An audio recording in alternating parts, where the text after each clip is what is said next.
Hi, everyone. Welcome back to the Avery trial coverage. I'm your host, Christine Worth. Last time on the Avery trial, boy, that was short. It was a really short episode. They had just wrapped up the day with Deputy Kucharski. But what we did do is we kind of saw some photos and we stepped inside of Stephen Avery's garage for the first time. He described what that scene looked like. On November 6th of 2005, there was clutter everywhere. There were toolbox in the back wall, big deal, right? Everybody usually has a toolbox in their garage. And 22 caliber shell casings that were scattered all across the floor. Kucharski explained how he documented each one of these. They were photographed, they were circled, and they were, they had their little tents put next to it to identify the number. And all the while, he was working alongside Lieutenant Lenk, Sergeant Colborn, and Detective Remacher. And this detail matters quite a bit because those same Manitowoc officers were already under scrutiny for their involvement in earlier searches. I mean, we've talked about this through many episodes. And now, here they are, again, collecting evidence, circling evidence, doing whatever it is that they do, this evidence would later become central to the state's case. So as we move into this new episode 37, we're going to hear more from Deputy Kucharski. It is the next day. We're actually on day 9 of the trial itself. And again, before we begin, quick reminder, if you've been following the trial coverage here on Beach House 34, in the coming weeks, all of these trial episodes, both old and new, are going to be moving to a new broadcast feed called The Trial Files. We've talked about this in the past couple of episodes. Nothing is disappearing right now or changing just yet, but I just want to give you a heads up so that you're not caught off guard. If you would rather just focus on the trial and the trial readings, because it's kind of its own entity, right? It's huge, it's long, it's intense. That will be located now over at the trial files. But again, not quite yet. I will let you know when everything's been moved. However, you can go down into the description below, into the show notes, and find the link to where all of those are. If you listen or watch on YouTube, you're all set. The trial content will always stay in its own playlist. So that won't have any changes. But if you're a podcast listener, like on Apple or Spotify, wherever else, just go ahead and subscribe to the trial files now so you don't miss anything. All right. Thank you. Thank you. And let's start off day 9 and continue with Deputy Kucharski's examination, again by Ken Kratz. And Attorney Kratz begins. Deputy Kucharski, good morning and welcome back. We left off yesterday morning, which is not true, it was yesterday afternoon, but anyway, discussing a search of Mr. Avery's garage on the 6th of November. Do you remember those conversations and questions? Yes, I do. Yesterday afternoon, you described for the jury the location and seizure of some 22 caliber shell casings on the floor. Do you recall that? Yes. I have handed you what's been marked for identification as Exhibit 220. I ask you to tell the jury what that is, please. That's a photo of the box and the shell casings that I recovered from the scene. I put the shell casings into the box. I brought the box into the scene. After shell casings were found and recovered, they are brought to the sheriff's department and photographed. Is that right? Yes. And that's what Exhibit 220 is? It's a photograph of those shell casings? Yes. Now, Deputy Kucharski, you didn't perform any kind of examination. In other words, you don't have the qualifications to examine the shell casings for distinctive markings or tool marks or anything like that? That's correct. I don't have that expertise. That happened by somebody else or somebody other than you? If it happened, yes. All right, Deputy Kucharski, the next area of inquiry inside of the garage has to do with a vehicle, or actually 2 vehicles, that were in the garage when you got there on November 6th. Do you recall any vehicles being on the or in the garage? There was a Suzuki Samurai in the garage and also a snowmobile. Exhibit 230, which I'm showing you and showing the jury as well, tell the jury what it is that we're looking at. This is the rear of the Suzuki Samurai that was inside the garage. And at least exhibit number 230, you can see the garage door. That is, that it's backed in or facing, if you will, what would be the main garage door. Is that right? Correct. This picture is taken from the back of the garage on the south, facing north towards the large overhead door. Tell us what exhibit 231 is, please. 231 is a picture of the Suzuki. And also in the foreground is the snowmobile. This would be taken more from the northeast corner of the garage. And once again, both the Suzuki Samurai and the snowmobile seem to be facing outward, that is, towards the main overhead garage door. Is that right? That's correct. Once again, Deputy Kucharski, as with these other photos that have been identified, does this appear to be the same or similar as what you observed on the 6th of November of 2005? Yes, it does. You spoke yesterday about some other stuff being in the garage, and so the jury can see a better depiction of the rest of the inside of the garage as it looked in November. We are going to be showing you some other photographs. Attorney Kratz then says, I do want to alert counsel that Exhibit 236 is very similar to a photograph which has already been received, which is Exhibit 120. It looks a lot alike. I just wanted to show you that. It's going to be the same type of angle. And then Attorney Kratz continues his questioning. Nonetheless, let me show you what is first marked as Exhibit 232. Tell us what we're looking at, if you could. This would be the rear of the garage, south side, taken from looks like kind of the center of the garage. The south side would be the back wall of the garage. Is that right? Correct. Back wall, there's no doors or anything on that wall. Now, those items that you see in the picture, not only of the larger items, meaning the toolbox or the compressor or the refrigerator, freezer, or other large items, but even the smaller items on the workbench or on top of some of those other things. Geez, he's very long-winded. On the 6th of November, were all of those items removed or taken out or thoroughly searched? They weren't removed on the 6th. That wasn't the depth of the search that we did on the 6th. Things weren't taken out of place or out of the garage or anything. It was more of a looking into for obvious things. All right. What's exhibit number 232, please? Or excuse me, 233. 233 would be another picture of the rear of the garage, more towards the west corner of it. This looks more of a straight back view, is that right? Correct. You can see the John Deere tractor and still see the upright toolbox in this shot. Is that right? Correct. What's exhibit number 234? 234 would be a picture of the west side of the garage. That would be the side with the service door all the way up towards the front. Now, that side of the garage, and as we're looking at exhibit number 234, appears to be the most cluttered, for lack of a better term. Is that a fair representation? Yes, it's hard to see the depth, but it was actually several feet of clutter there. And once again, Deputy Kucharski, were all of those items removed and thoroughly searched, or was this still more of a general search? More of a general search. Those items weren't all removed. What is Exhibit 235, please? 235 is that west wall, again, to the north, showing that service door.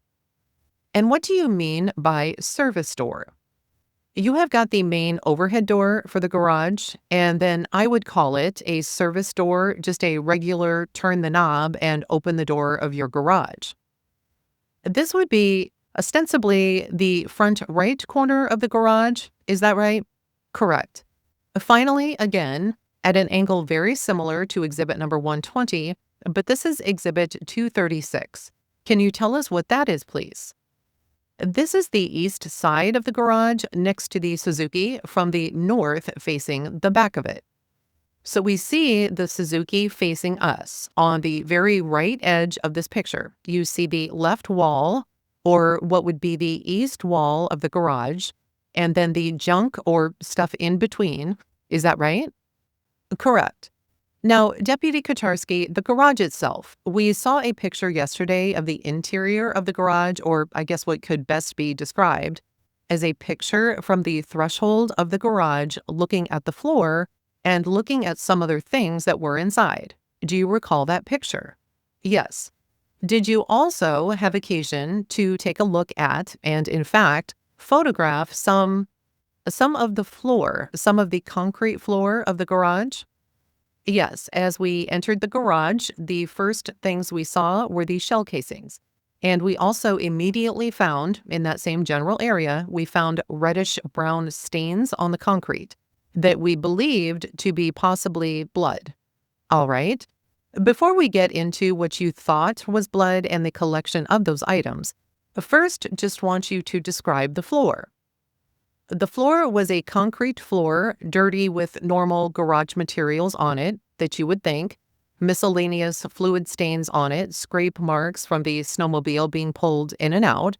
You could tell that. The concrete did have a crack in it running north and south, pretty much the full length of the slab. Let's first look at exhibit number 237. Do you see that picture in front of you? Yes, I do. And as I place it on the large screen, tell the jury what we are looking at here, please. This is at the threshold of the overhead door. We're looking at with the snowmobile removed, that west bay of the garage. You described for us before a crack that basically runs the entire length of the garage from generally a north to south direction. Can you point that out with the laser pointer, please? This would be the overhead door, where the overhead door starts, and you can see the crack here. And it runs south almost the whole slab of the garage. All right. You talked about some fluids, or what I guess on this exhibit looks like darker areas on the floor. Could you just describe those or point those out for the jury, please? Correct. There is a fluid stain here. Also over on the west side by the clutter, there's fluid stains and older stains here that have been dried. Another stain here. What's photo number 238, please? And then Attorney Buting, one of Stephen's attorneys, says, you want to just note for the record what he is. And then Attorney Kratz interrupts him and says, I'm sorry, Judge, the record should reflect that with the laser pointer, this witness had pointed out what looks like some kind of fluid stains on the concrete floor. There isn't a particular area of the floor. In other words, it's both to the left and to the right, and actually to the center of this exhibit. But they are markedly darker in color than what the other floor might be, or what's at least depicted in this image. And then Attorney Buting says, why don't you just point to those again, and I will note where it is on the photo you are. You did one or two at a time. Do the first one. And the witness then says, sure. Attorney Buting says, the record should reflect he's pointing to a darker stain area, which appears to be near the left front wheel of the Suzuki Samurai as it's parked. He's also pointing to another one on the right side of the photograph, upper right corner near a red cooler with some thermos-type mugs or something, and a lighter colored gray more in the lower center of the photograph. Attorney Kratz says, that sounds accurate, Judge. And the court then says, all right, the court will accept that characterization. And then Attorney Kratz continues, what's photo 238, please? 238 is another picture of the garage floor more towards the center of the floor. Now, these different angles, just so we are clear for the jury, as you were taking these photos, did you understand the significance of either some of the items that were being depicted or some of the stains that you were taking photos of? Well, some of the stains, obviously, if it's something that we believed was blood, That would be something important. If it was something that we thought was transmission fluid, we wouldn't think that would be important. All right, but you took pictures of the whole floor, basically. Is that right? Correct, correct. What's Exhibit 239, please? 239 is another picture of the floor, more towards the rear of the Suzuki. I think in this one, we were really trying to get these scrape marks from the sled. What's a sled? I'm sorry, a snowmobile that was in there. On this photo, you can see visible scratch or scrape marks right into the concrete itself. Is that right? That's correct. What's Exhibit 240, please? And Christine here, I'm going to interrupt this for a second.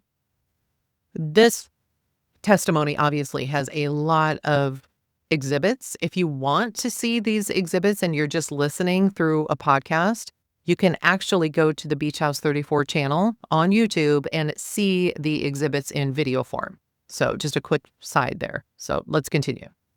What's Exhibit 240, please? 240 is a photo from would be the south side of the garage, facing out towards the overhead door, again, of the floor in that area. We get a better look at the cracks, actually seeing cracks that are running east and west also. This photo also depicts some of those discolorations or stains as well as the scratch and scrape marks. Correct. Now, you mentioned, Deputy Kucharski, that there were some items of interest that you wished to take a closer look at and did some more investigation or inspection of it. Can you describe those for the jury, please? Well, the probable blood spots that we saw, we photographed those and collected those with swabs. All right, let's talk about the swabbing process before we show you the photos. What does swabbing blood spots mean? It comes in a kit from the state. I open up the kit. It's a sealed kit. We take the swab out of the kit. The swab is in a sealed package. You open up the swab and you have, in the package, comes a small sealed bottle of distilled water. You put a couple of drops of distilled water on the swab, and then you take the swab and you rub it on the suspected spot. And you have got a special container to dry it and house it, put it back in there, put everything back together and everything back into the kit, and that kit gets put into evidence. What kind of stains did you swab, please? I want to know what they visually looked like. They were reddish brown in color. They were dried at that time. They were circular in pattern. They were smaller, I would say someplace from dime size up to quarter size. During this process, that is during the identification of what you thought were blood spots, did you use some more of these evidence tents that we saw yesterday? That's correct. As we identified the spots that we were going to take swabs of, we put the tents by the spots. If you look at that first photograph, Exhibit 241, tell us what that is, please. This is an overall picture of the area where we found the suspected blood spots showing the tents. I will show the jury now Exhibit 241, and if you could use your laser pointer, tell us what it is that we're looking at, please. These would be the blood spots here pointed out next to the tent. What I see are tents 1 through 8. Is that right? That's correct. What does that mean? Why did you use 8 different tents? That was identifying 8 separate areas that we were going to swab. And in fact, was that done? Yes, it was. What's Exhibit 242? 242 is a closer-up photo of 4, 5, 6, 7, and 8 tents and the blood spots, suspected blood spots next to them. As we look at exhibit number 242, and actually since it's a digital photo, I'm able to zoom in to tent number 6 as an example. Do you remember these spots and this image in particular? And what is it that we're looking at? You can see a few spots here to the left of the tent, and then also some type of pattern in the suspected blood spot there. Now, these stains, whatever they were These were collected all by the same method, that is, by using what's called swabs, or it's a large Q-tip is what it looks like. Is that right? Yes. What's Exhibit 243, please? 243 is a closer-up picture of tents 4, 5, and 6, and the corresponding blood spots, suspected blood spots there. Again, these were all on the floor of what was later to be determined to be Mr. Avery's garage. Is that right? That's correct. What's Exhibit 244? 244 is a closer-up picture of tent 7 and 8 and the suspected blood spots there. And we'll just take a look at that. In this photo, you note I note, anyway, what looks like a piece of paper, a chart indicating some kind of a ruler or measuring device, as well as a color palette. Can you tell us what that is and what it's used for?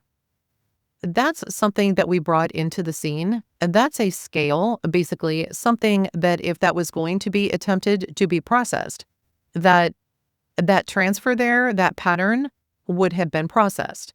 They would have needed a scale so they can blow up the picture and process it. That's why we added it on that picture. On the 6th of November, did you have this is just the first full day of searching. Did you have any idea of the significance of any of these spot or patterns? No, we were just generally looking for items that jumped out at us. No one sent us looking for 22 long rifle shell casings. They sent us looking for patterns of anything. It was just a general search. Deputy, we're not going to open these exhibits since it contains biohazardous materials, but we are going to show you. And then Attorney Buting interrupts and says, objection to that characterization.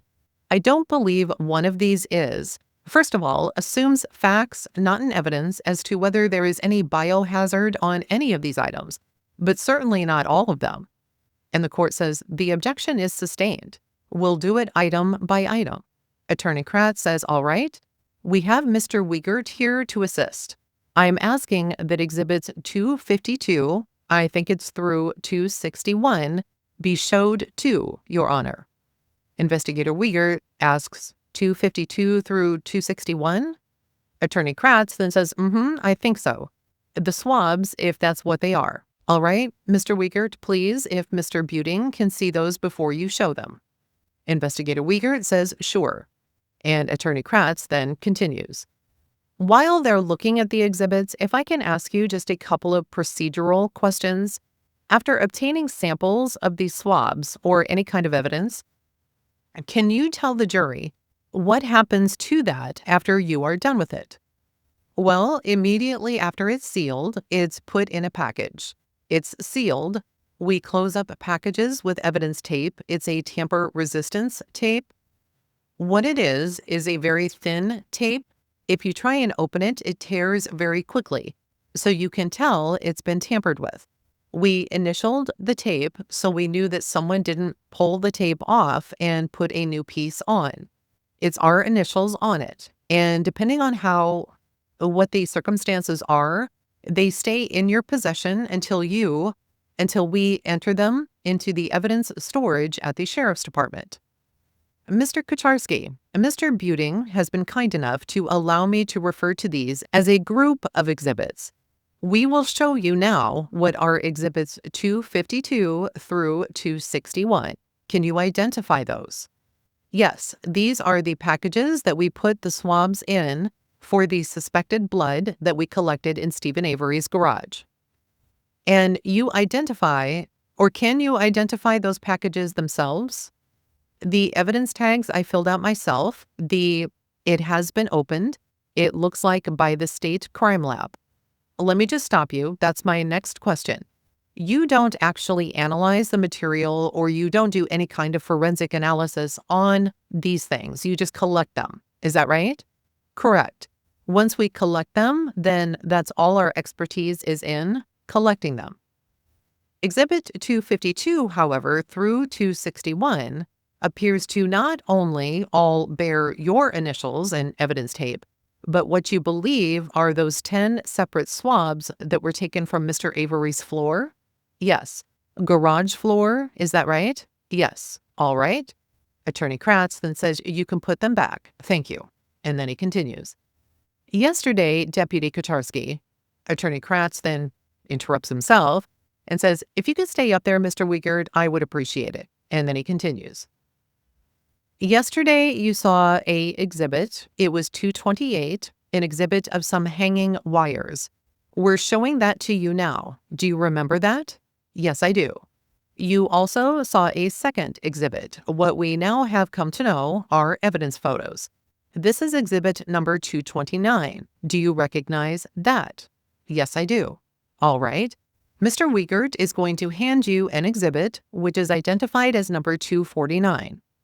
And then Attorney Kratz says, "If you can find that, Mr. Wiegert." And then he continues. "It is a tagged exhibit. If you could tell the jury what exhibit 249 is, please." These are the electrical wires that were hanging on the rafters in Stephen Avery's garage on the 6th when we were in there searching. The same questions as far as the collection and the tagging of those, that was a process that you yourself completed. Is that correct? Or is that something that other officers complete as the week goes on? "We did not collect these out of the garage. They stayed in the garage after we completed our search." "Okay, but the identification, at least you're looking at those appear to be the same as when you saw them. Is that right?" "That's correct." Attorney Kratz then says, "We'll deal with their admissibility just for the record, Judge, perhaps during the break. But Mr. Wiegert, you can put them back on the cart." And then he continues. "Now, Deputy Kucharski, how long did this search take, if you recall?" "I don't remember the exact times. It took several hours." "On the 6th of November, there were other law enforcement officers other than your search team on the Avery property?" "Yes, there were other search teams." "And do you know, or did you have an intimate knowledge of what everybody else was doing?" "No, not at all." "I'm going to show you again exhibit number 227. You may have mentioned this yesterday, but you said that this looks different, or at least there's one thing missing from when you first saw it." "Correct." "This is a picture of after we removed the snowmobile from next to the Suzuki. Will you tell the jury why you removed the snowmobile?" "We wanted to look underneath and get a better look underneath the tracks and the skis to see if there was any other possible evidence underneath it." Let me ask you, Deputy Kucharski, and there's a specific question for this. See this green compressor on the back wall? "Yes, I do." On the 6th of November, was that compressor ever taken out? Was it ever removed, and was a thorough search of that area ever completed? "It wasn't removed. It was just a general search. It was never removed or looked behind, anything like that." All right. "After the search of this garage, can you tell us where you went, please?" "After the search of this garage, I was called over behind the garage and to the east to assist in the loading of some burn barrels and tagging the burn barrels for evidence." "After the processing or the loading of those burn barrels, where did you guys go then?" "After they were taken away and custody was turned over, we were assigned to search Barb Janda's house, which would be the residence due east of the garage." Mr. Wiegert is going to hand you, before we get too far from the garage search, one last exhibit from the garage, exhibit number 250. Attorney Kratz then says, "Record should reflect, Judge, that Mr. Wiegert is opening the evidence bag with a cutting device." And then he continues. "Now, although the bag itself is marked as the exhibit, I'm interested in what's inside of it. If you could tell the jury what that is." "These are the 22 long rifle shell casings that we recovered." All right. And again, you did not examine those further. In other words, you weren't the one to look for any markings or scratches or the striations on those. Is that correct? "That's correct." Attorney Kratz then says, "Thank you, Mr. Wiegert. You can put them back on the cart." And then Attorney Buting says, "Which exhibit is that again?" And Kratz says 250. And Buting says, "Is that all 10 or 11 together?" "I think they are all in there. You can look at them." It's the whole pillbox full of them? We'll let the witness tell us. And then Attorney Kratz continues. Would you count the number of shell casings that's in the box, please? These have been repackaged in there and they are in little glassine envelopes, presumably by whomever processed them. There's 3 in one package and 8 in the another package. That's 11 shell casings? Yes. All right. Thank you. I think you left off with the burn barrels. After that was completed, where did you guys go? I don't remember if it was after or before. We did a search around the garage area. And sometime in there, we attempted to search a area behind the garage. Myself and Investigator Remaker attempted to search a burn pit, what was later described as, but we were unable to because there was a dog there. A dog where? There was a dog tied up behind the garage, and its chain was long enough to get to us if we were trying to search that area. And where was this area? This was behind the garage, behind Stephen Avery's garage. I will orient the jury here. I will show you what's been received as exhibit number 111. It's a computer-animated representation of that area. Do you recognize that? Yes. What is it that we're looking at? That's the rear of the garage that we searched, and that's the burn pit area that Detective Remaker and myself attempted to search. Could you show the jurors where you walked and how it was that you were unable to get to that area? Well, this was the area that we were attempting to search, and this is a doghouse here behind the garage, and the dog pretty much had free rein of this area. The dog was not letting us into that area. All right, why not? What was the dog acting like? Basically, the dog was vicious. It came at us, barked. I actually stood by with my weapon drawn as Detective Remaker attempted to get into there. To search that area with that behavior of that dog, what were your options at that point? After our attempts, we pretty much we had to get the dog out of there some way if we were going to search it. There was no way to search it with that dog there. So you chose not to search it? Correct. Did you destroy the doing or kill the dog? No, we didn't want to do that. Where did you go then? I was sent to tag the burn barrels, and then after the burn barrels, we were sent to search Barb Janda's house. We heard from Detective Remaker yesterday about a answering machine or a message that was on an answering machine. Were you present while that was played in the residence? Yes, I listened to the tape as it was played. After completing the search of Barb Janda's trailer, where did you go? After that, searching that trailer, we were given the assignment to pick up several items, specific items in Stephen Avery's trailer. Are they really just skipping over like, hey, we were in this residence and we're searching this residence and hey, we noticed an answering machine and that's it? There's nothing else? Come on. Let's continue. And what specific items were you asked to retrieve from Mr. Avery's trailer? We were sent there to retrieve 2 firearms, bedding out of a middle bedroom or spare bedroom, a vacuum cleaner. I believe that's it. Mr. Wiegert is going to hand you what's been marked as Exhibit 247. Once he puts new gloves on, Mr. Kucharski, when looking at exhibit and tag number 247, and as Mr. Wiegert holds it up and shows us, tell us, what is Exhibit 247? This is the Glenfield Model 60 semi-automatic rifle that we took out of Stephen Avery's bedroom. Where was it found in his bedroom? It was above his bed, hanging on a gun rack that would be the north wall of his bedroom, above the headboard of the bed. Now, you pointed yesterday to a couple of areas on the gun. I think one was that a different witness? This is the first I've seen the weapon in court. God, he doesn't even have the right guys. All right, let's go. Okay, I'm sorry. That was a different witness then. That's fine. Was there another firearm that was retrieved? Attorney Kratz then says, "You can put that back, investigator. Thank you." And then he continues, "Was there another firearm that was retrieved from the bedroom?" Yes, we also retrieved a Connecticut Valley Arms Hawken model 50 caliber muzzle loading rifle. Mr. Wiegert is going to show you what's been marked for identification as exhibit number 248. Tell us what that is, please.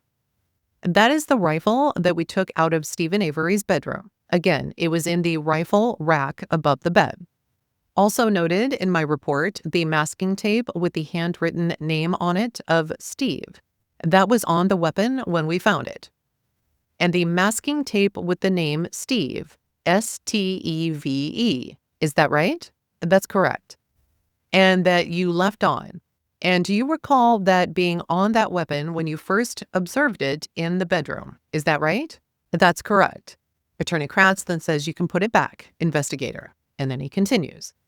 "You told us that, or maybe you didn't. I apologize. I'm confusing you with perhaps another witness. How long did this visit to Mr. Avery's trailer take?" This didn't take very long. We were sent there to specifically pick up these items. We just did a quick sweep of the residence, located the items, tagged the items, and returned to the command post. Less than a half an hour, I would think. You had a specific purpose to go in there? Correct. Deputy Kucharski, do you recall where your next search or visit was to the Avery property that day? I don't remember if it was next, but we searched the Ford F-350 that was parked outside of Stephen Avery's garage. I believe we also went into Charles Avery's trailer that day. I don't remember which one was which. All right. Do you remember going into any other buildings, any business buildings that day? On the 6th, we also would have searched what I would call the new shop building. It was a metal building that was on the property, had a type of automotive shop in it and offices. Within this shop building, by the way, what kind of building did that appear to be? It was a metal building, kind of like you would call a pole building, I guess, warehouse type. I have handed you what's been marked as exhibit number 245 and ask if you found this within the shop building. Yes, in one of the offices, this was posted. On one of the walls, there appears to be a missing persons poster. Is that right? That's correct.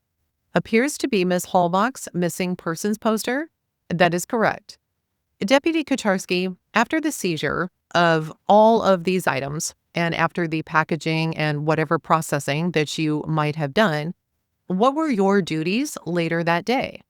Well, after all the searching was concluded, all the evidence that had been taken was brought back to the sheriff's department and then entered into evidence storage.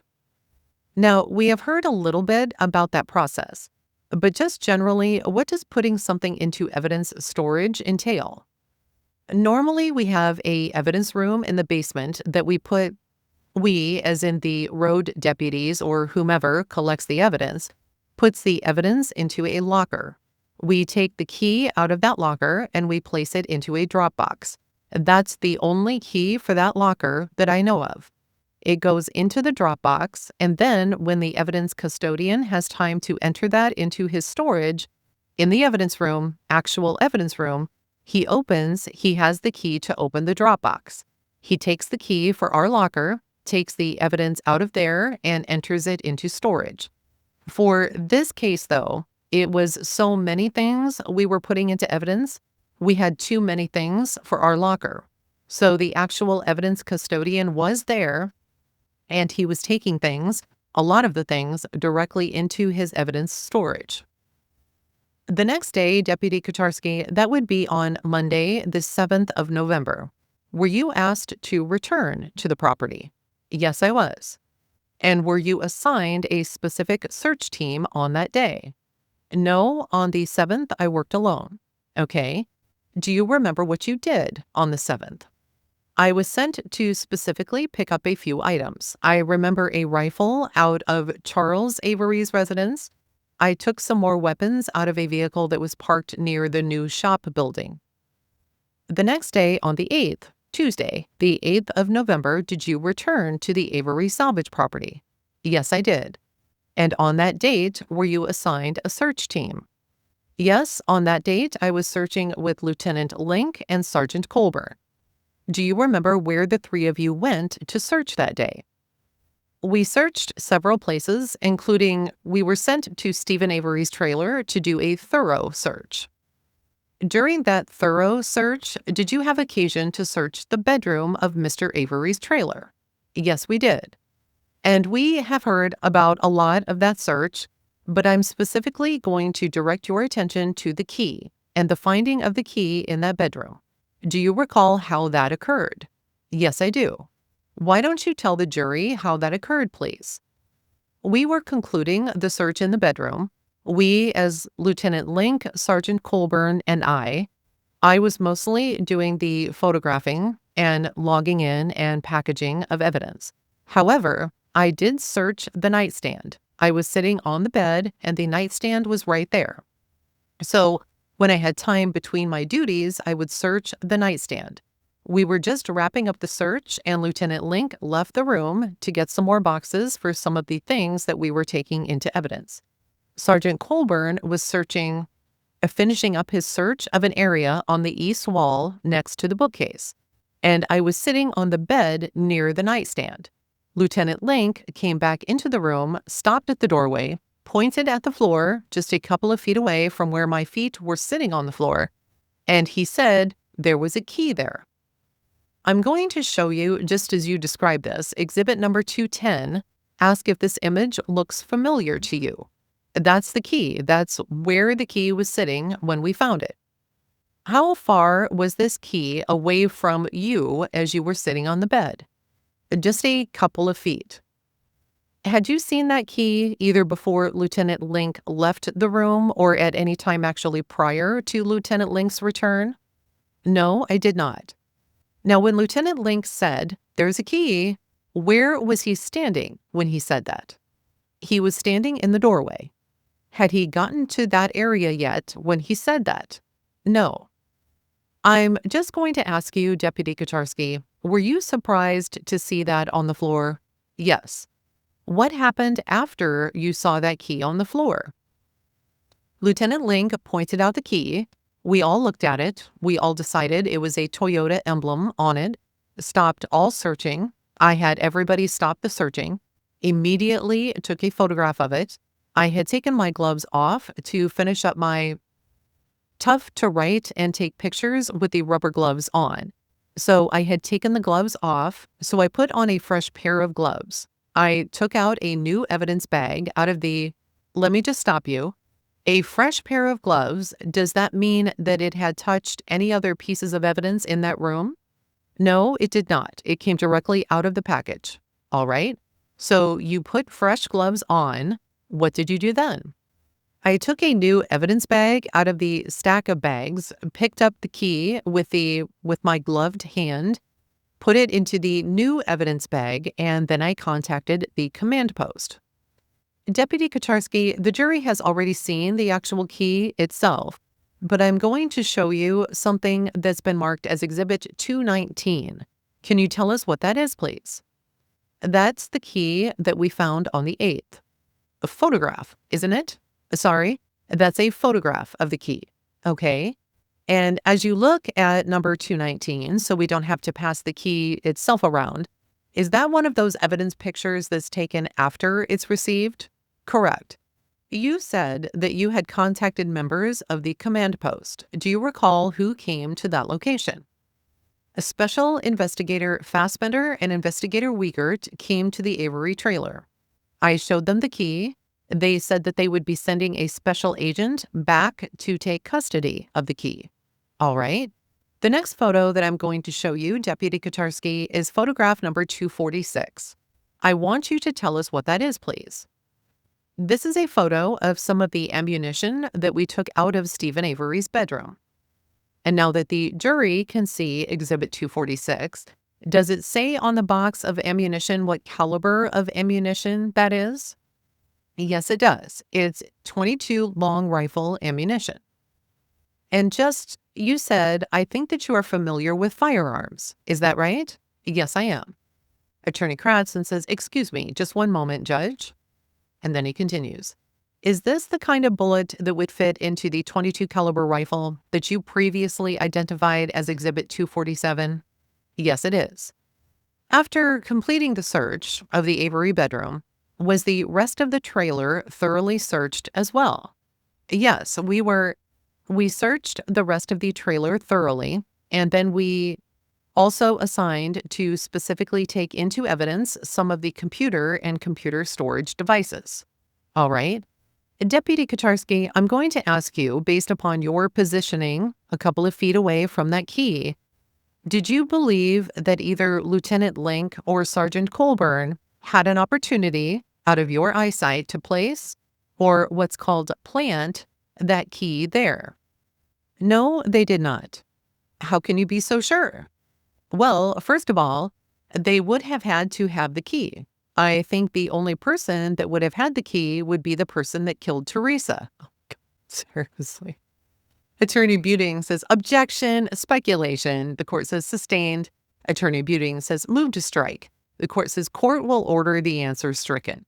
Attorney Kratz then continues, "I want you to limit your comments to your observations. What about your observations? Do you believe it was impossible or improbable for them to plant that key?" My actual observations, I would have to say that it could be possible, as in I was doing other things. I was taking photographs. I was searching the nightstand. So if we're just limiting it to if it was possible that they could do it without me seeing it, I would say, yes, I guess it is possible. Interesting. How about that, huh? All right. And is that in the sense of anything is possible? Oh, so he's trying to like, whoops, what'd you say? Wait, what? And that's in the sense of it's possible aliens put it there, I guess. Oh my God. Again, real-time reactions. I have not read this. My God. Okay. And he continues, questioning continues. All right. And in that regard, though, Deputy Kucharski, while you were working with these gentlemen that week, in fact, you worked with them more than one day, didn't you? Yes. Is there anything that either led up to that moment or anything from that moment forward that caused you any concern, either about their integrity as law enforcement officers or about the performance of their duties out at the scene? No. After that particular moment, that is, after the key was found, were you continued to be assigned to Lieutenant Lenk and Sergeant Colborn? In other words, did you have further responsibilities that day? Yes. Did you perform any other of what you are now calling thorough searches that day? Yes, we made a thorough search of Charles Avery's trailer. Now, the kind of search, and again, we have talked about different kinds of searches, but could you describe the search of Charles Avery's trailer? I would believe that would be the most thorough search that we did. I think we attempted to look in every place in Charles Avery's trailer. We actually even went underneath the trailer. We went into I wouldn't call it an attic, but on the top of the trailer, there's some type of crawl space. Sergeant Colborn actually crawled up in there. You weren't targeting or limiting your search efforts to just Stephen Avery's trailer. Is that right? That's correct. At the conclusion of that day, Deputy, that is on the 8th, did you once again return to the Sheriff's Department and enter or log in all of this evidence? Yes, I did. Attorney Kratz says, "Judge, I will be moving at this time to admit not only the physical evidence, but the photographs that have been identified by this witness. I can list those if..." Attorney Buting says, "I object to..." Attorney Kratz then says, "Court or counsel want me to?" Attorney Buting then says, "The only one I object to is the wire which this witness testified he did not collect." And Kratz says, "I didn't intend to offer that through this witness, Judge." And Attorney Buting says, "Just one moment then." The court says, "Can we clarify what number that particular exhibit is?" Attorney Kratz says, "Sure, that was exhibit number 249. That was the only one that we haven't offered, Your Honor." Attorney Buting says, what are 251 and 236? And Kratz says, 251 was not identified by this witness. Buting says, "Okay, And then Kratz says, that will be a different matter. Buting says 236. Kratz says 236 is a photograph, one of the photos of the inside of the garage. The court says, Mr. Kratz, can you list the exhibit numbers of the exhibits that you are seeking the admission of? And Attorney Buting says, that's probably a good way to do that. And then Attorney Kratz says, I can certainly try. Good Lord, you don't have this available. The court says, you can say like 241 through 250 or whatever. You don't have to identify them all individually, but specify the numbers. Kratz says, I think I'm able to do that. I think it's exhibit number 221 is what I'm starting with, and it goes through 261 with the exceptions, Your Honor, of 251 and 249. Attorney Buting says no objection to that then. The court says, all right, exhibits 221 through 261 with the exception of exhibits 249 and 251 are admitted. Attorney Kratz says, thank you, Judge. The court says, Mr. Buting. And Attorney Buting says yes.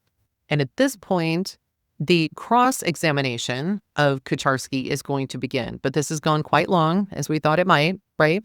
So we're going to end this episode right now and get into some of the wrap-ups about what we've actually learned. So, okay, so here's what we learned. We learned from Kucharski more about the garage, nothing really dramatic except for the stains. And he said he took swabs of these stains. We still don't know how those came back. I'm sure that's coming down the line, right? What struck me, though, is that in his entire testimony, when he talked about looking for things in the garage, how the evidence wasn't circled or given an evidence tent if it was under something because it would have been moved. Remember that? So did they or did they not at that time look under things? This made it sound like they did. And I only bring this up because this bullet found later, months later, under the air compressor becomes a really big deal. But the biggest part of his testimony comes when the key was discovered in Stephen's bedroom.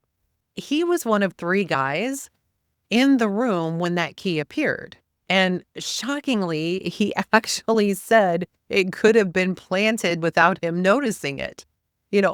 I wonder if he still has a job with Calumet County after that. Then Kratz tries to stem the bleeding by saying something like, in regards to anything is possible or something like that. And that's when we get the alien comment. Yeah, the alien comment. That single, yes, it's possible, is probably the most gasp-worthy testimony so far today. In the next episode, the defense takes on Kucharski, so we'll see where they go with that. Thank you all for listening. I appreciate you all so much. Don't forget to like and subscribe, and we'll talk soon. Bye for now.